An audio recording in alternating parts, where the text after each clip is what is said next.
Hey, you guys. This is coming up a little bit late. I was having some trouble with my YouTube channel, but this is the video for the week that is kind of doing a little bit of a lecture and some, I guess it's not exactly discussion because it's just me, but asking some questions, giving some background to the reading for the week. So, as I said on Monday in my post, normally these videos will go up on Monday. But this week I wanted to space things out a little bit since we are just getting started. That's also why we're just reading one fairly short story. Normally our readings will be a little longer than that. But anyway, so what I'm going to do today is give you guys a little bit of background to the lottery and ultimately ask you guys a couple of questions. And then for this week, just answering those questions as far as your own thoughts about the story will be your kind of reaction activity for this week. So the story, The Lottery, was written in or published in 1948.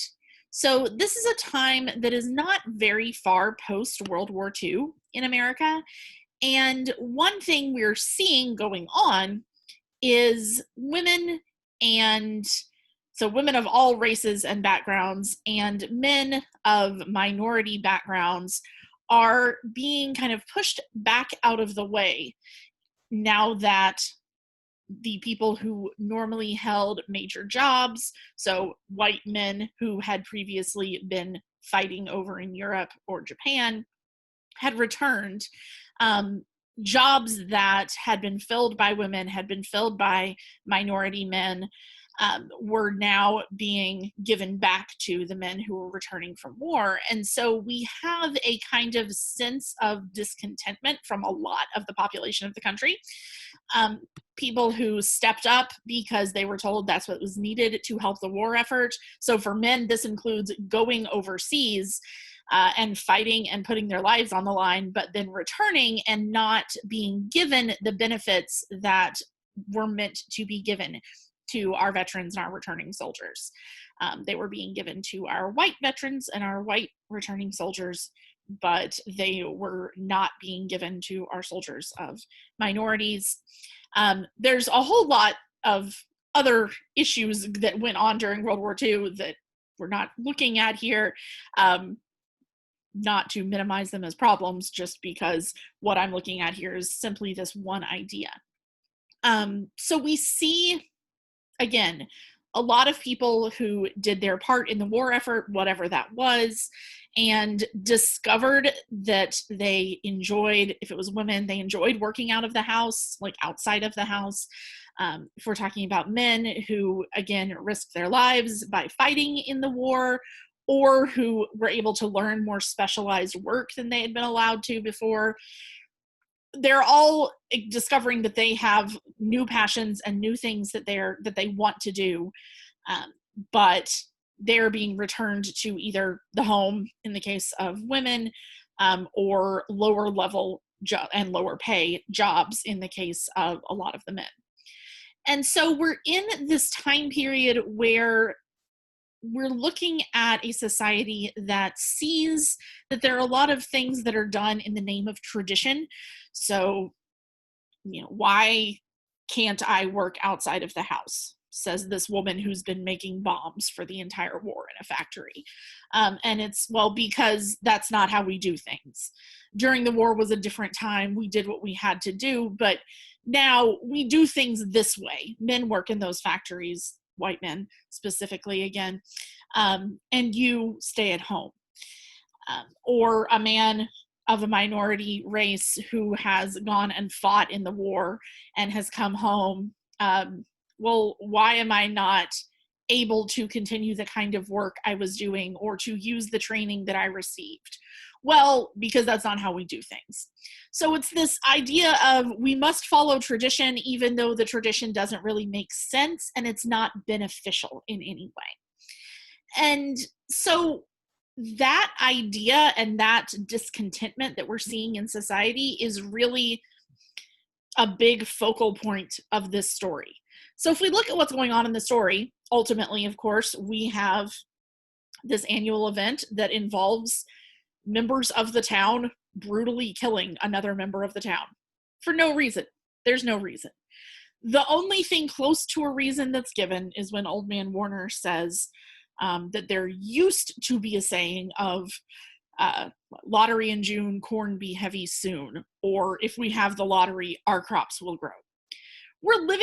These people are living in a society, they have a bank, they have other means of technology like that. They understand that killing someone does not make crops grow. It's more like water and fertilizer and climate and all of those kinds of things make crops grow. So they know that having the lottery doesn't actually make their crops grow. So the only reason they have for having this lottery is because they've always done it that way.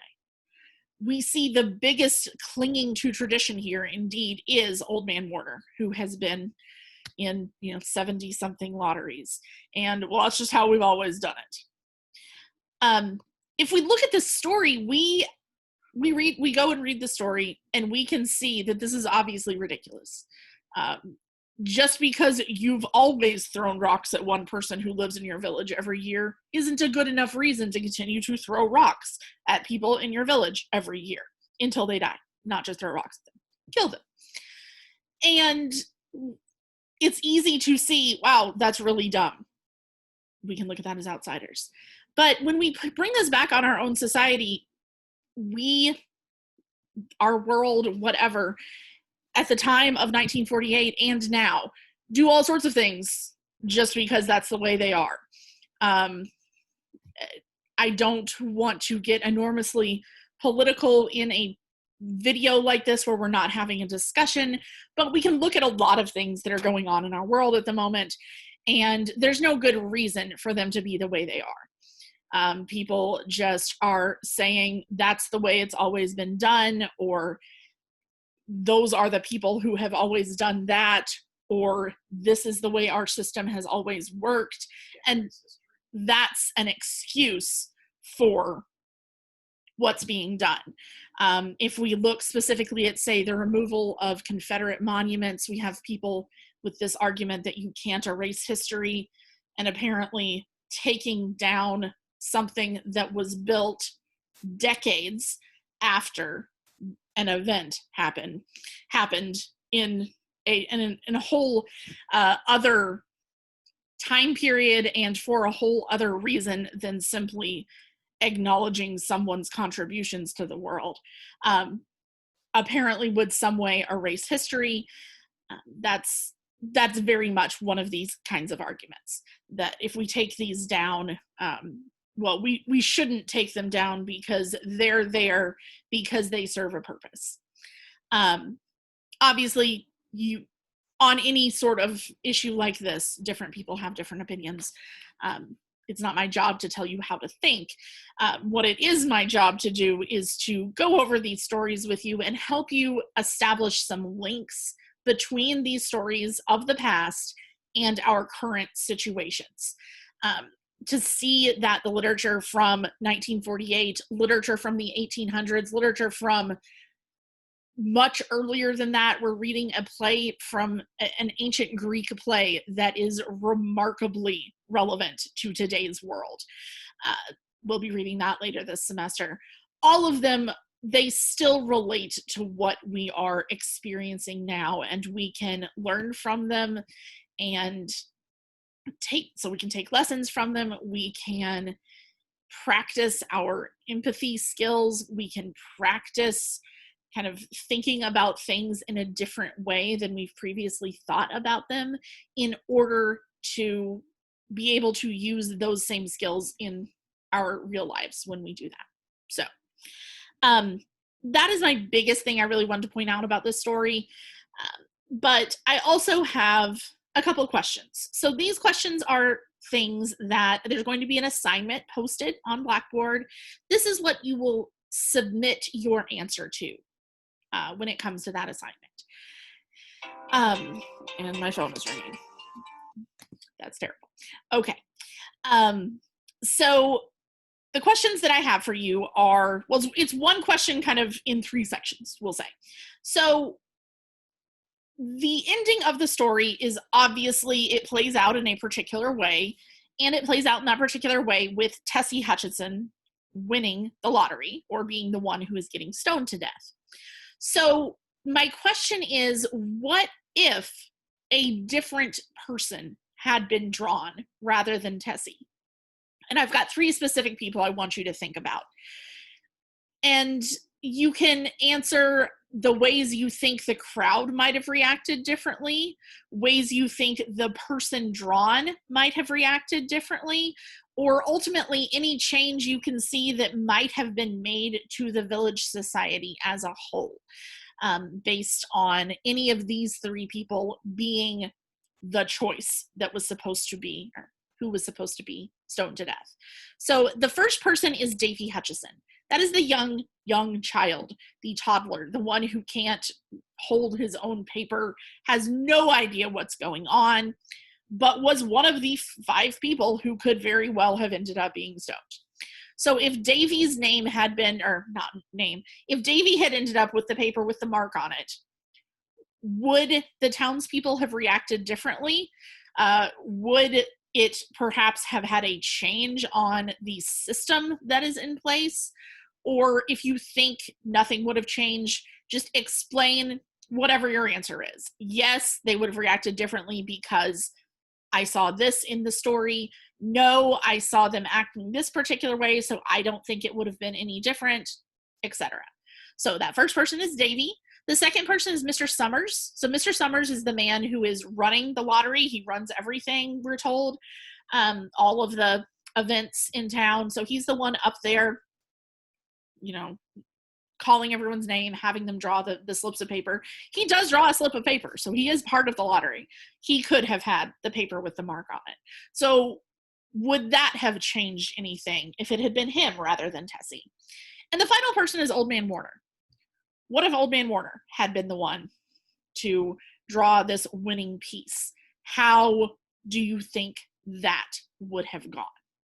So just to sum that all up, what I'm asking you is to answer and explain why you think the ending of the story and the system of this lottery in general could have been different or remained the same if instead of Tessie, we had number 1, Davy Hutchison, number 2, Mr. Summers, and number 3, Old Man Warner. So that's questions for this week. This kind of video is something I will do. Again, normally it will go up on Monday when the reading guide for the week also goes up.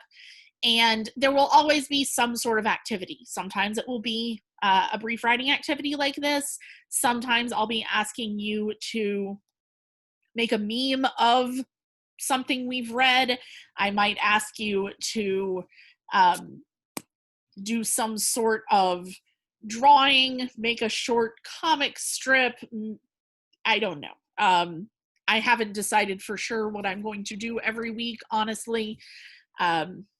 I have multiple ideas for each week, and so we'll just kind of see as we go through the semester how things are looking and what kind of activities you guys are enjoying the most. So, but for this week, we'll keep it simple, starting with a writing activity, and that is it. So if you have any questions about anything, please do let me know. And otherwise, have a good rest of your week, and I will see you later. You'll see me later, whatever that is.